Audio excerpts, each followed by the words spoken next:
ప్రజల మన్ననలు పొందిన తర్వాతే ఎన్నికలకు వెళ్ళాం. ఎన్నికల్లో ఏమైందో తెలీదు. 5 సంవత్సరాలు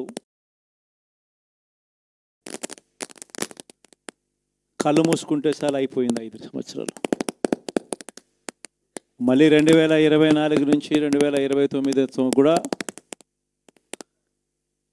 అదే మాదిరిగానే కళ్ళు మూసుకుంటే 2029 కూడా కళ్ళు మూసుకుంటే వచ్చేస్తుంది. ఇవి మనం గుర్తుపెట్టుకోవాల్సిన అంశం ఏమిటి అని అంటే, సినిమాలో ఓన్లీ ఫస్ట్ హాఫ్ మాత్రమే అయ్యింది. గతంలో కూడా ఇదే మాదిరిగా పరిస్థితులు ఉన్నప్పుడు కూడా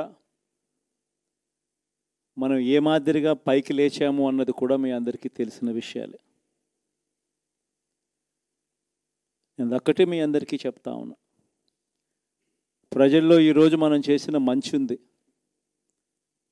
ఇంటింటికి మనం చేసిన మంచి ఇంకా బ్రతికే ఉంది.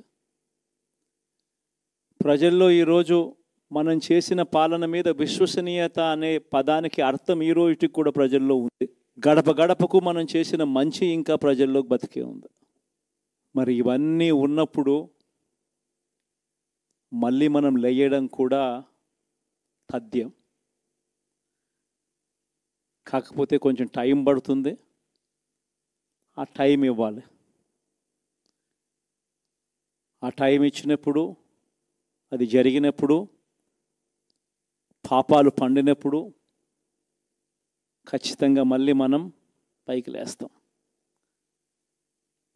ఈ విషయం ప్రతి ఒక్కరం కూడా గుర్తుపెట్టుకోవాలి. ఎందుకు ఈ మాట కూడా చెప్తా ఉన్నానంటే, రాజకీయాలలో అన్నిటికన్నా ముఖ్యమైన అంశం క్యారెక్టర్, విలువలు, విశ్వసనీయత.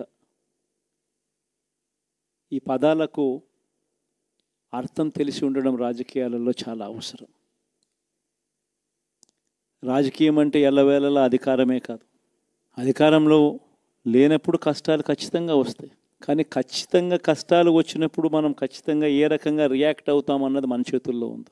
విలువలు, విశ్వసనీయత లేని మనిషిగా రాజకీయాలు చేద్దామా, లేదా కష్టాలు వచ్చినప్పుడు ఆ కష్టాలను ఎదుర్కొని హుందాగా నిలబడుతూ మళ్ళీ 5 సంవత్సరాలు కళ్ళు మూసుకుంటే 5 సంవత్సరాలు అయిపోతాయి, మళ్ళీ 5 సంవత్సరాల తర్వాత మన పాలన వస్తుంది, మన ప్రభుత్వం వస్తుంది, అప్పుడు మళ్ళీ మనమే ఆందోళన ఎక్కుతామన్నది కూడా గుర్తుపెట్టుకొని అడుగులు వేస్తామా అన్నది మనలో ప్రతి ఒక్కరూ కూడా ఆలోచన చేసుకోవాలి.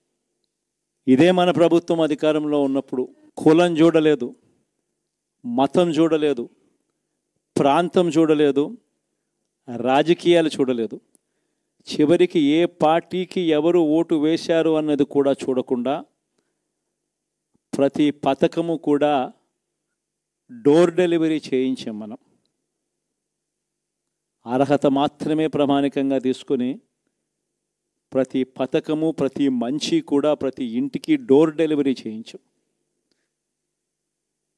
అలా ప్రతి మంచి, ప్రతి పథకము డోర్ డెలివరీ చేసిన ప్రభుత్వం మనదైతే, పాలన మందైతే, ఈరోజు కేవలం వాళ్ళ పార్టీకి ఓటు వేయలేదు అని మాత్రమే, ఓటుకు వేయకపోవడమే పాపం అన్నట్టుగా ఈరోజు రావణ కాష్టం సృష్టిస్తూ ఉన్నారు, విధ్వంసం చేస్తూ ఉన్నారు, ఆస్తులు నష్టం చేస్తున్నారు, కొడతా ఉన్నారు, అవమానిస్తూ ఉన్నారు. ఇవన్నీ శిశుపాలుని పాపాల్లో భాగాలుగా ఇవన్నీ అప్పుడే పాపాలు మొదలయ్యాయి. ఒకవైపున మనమేమో మనకు ఓటు వేయకపోయినా కానీ ఏ రోజు కూడా డిస్క్రిమినేషన్ చూడలేదు. అటువంటి వాళ్లకు కూడా మనం డోర్ డెలివరీ చేసిన ప్రభుత్వం పాలన మందైతే, ఈరోజు కేవలం ఓటు వేయలేదన్న ఒకే ఒక కారణంతో ఏకంగా కొడతా ఉన్న పాలన వీళ్ళది. ఈ పాపం ఊరికే పోదు. రెండవ పాపం చంద్రబాబుది కూడా అప్పుడే పండింది. బహుశా కేంద్రం ఈ రకమైన కేంద్రంలో ఈ రకమైన పరిస్థితులు బహుశా ఎప్పుడు ఉండిండవేమో. ఈ రకంగా కేంద్రంలో 240 ఎంపీలు మాత్రమే వచ్చిన పరిస్థితులు, రాష్ట్రంలో ఏకంగా వీళ్ళకు కూడా ఈ మాదిరిగా మంచి నెంబర్లు వచ్చిన పరిస్థితులు, ఎన్డీఏలో మళ్ళీ చక్రం తిప్పుతా ఉన్న పరిస్థితులు. ఇలాంటి పరిస్థితుల్లో కూడా ప్రత్యేక హోదాను అడక్కపోవడం చంద్రబాబు చేసిన మరో పాపానికి కూడా మరో నాంది.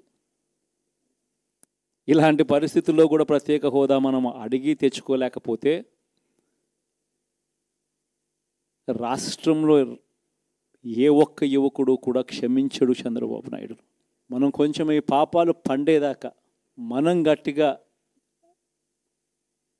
దీన్ని నిలబడగలిగితే, ముందుకు తీసుకొని పోగలిగితే ఈ పోరాటాన్ని ఆటోమేటిక్గా శిశుపాలని 100 పాపాలు ఫాస్ట్గా ఎరోడ్ అయిపోతాయి. అంటే ప్రతి ఒక్కరూ ఈ విషయాలన్నీ గుర్తుపెట్టుకోమని కొడతాం. ఎన్ని బహుశా నేను చెప్పేటివన్నీ కూడా మీ అందరికీ కూడా తెలియనేటివి కాదు. కేవలం నేను మీ అందరికీ గుర్తు మాత్రమే చేస్తా ఉన్నా. కష్టాలు రావడం అన్నది సర్వసహజం. కష్టాలు ఇలా మనం ఎదుర్కొని నిలబడడం అన్నది మన చేతుల్లో ఉన్న అంశం అన్నది మాత్రం ఖచ్చితంగా ప్రతి ఒక్కరూ గుర్తుపెట్టుకోమని మీ అందరితో కూడా కోరుతా ఉన్నాను. శాసనసభలో, చట్టసభలో మీ సభే అన్నిటికన్నా ముఖ్యమైన సభ అవుతుంది. ఓటు వేయలేదు అన్న ఒకే ఒక కారణంతో మనుషుల్నే కొడతా ఉన్న పరిస్థితుల్లో, మనుషుల్ని అవమానిస్తూ ఉన్న పరిస్థితుల్లో, మనుషుల్నే బలవంతంగా ఆస్తి నష్టం చేస్తూ ఉన్న పరిస్థితుల్లో ఇక ప్రతిపక్షం ఉన్నది ఒకటే ఒక పార్టీ, ఆ పార్టీకి అవకాశం ఇవ్వాలా అన్న కనీస నైతిక విలువలు వాళ్ళు పాటిస్తారన్న నమ్మకం నాకైతే లేదు. కాబట్టి మీరు చేయాల్సిన పాత్ర గొప్పది, చాలా ఉంది అన్నది మాత్రం గుర్తుపెట్టుకోండి. రాబోయే రోజుల్లో యాక్టివిటీ లెవెల్స్ అనేది ఆటోమేటిక్లీ పెరుగుతాయి. రాష్ట్ర వ్యాప్తంగా ఉన్న కార్యకర్తలందరినీ ఎవరినైతే వాళ్ళు ఇబ్బందులు పెట్టారో ఖచ్చితంగా వాళ్ళందరికీ మనోధైర్యం ఇస్తూ వాళ్ళ గ్రామాలకు వెళ్ళి వాళ్ళకు తోడుగా ఉండే కార్యక్రమాలు చేసే కార్యక్రమాలు జరుగుతాయి. రాబోయే రోజుల్లో ఇంకా టైం గడిచే కొద్దీ ప్రజల్లోకి వెళ్ళే కార్యక్రమాలు ఇంకా ముమ్మరం అవుతూ పోతాయి. చివరికి ప్రజల్లోనే ఉంటాం. ప్రజలతో కలిసి పోరాడే కార్యక్రమం వేగంగా టైం గడిచే కొద్దీ మనము వేగంగా అడుగులు ముందుకు వేస్తాం. ఒకటి మీ అందరికీ చెప్తా ఉన్నా, ఏకంగా 14 నెలలు పాదయాత్రలు చేశాం. ఆ వయసు ఈ రోజుటికి నాకుంది. ఆ సత్తువ ఈ రోజుటికి నాకుంది.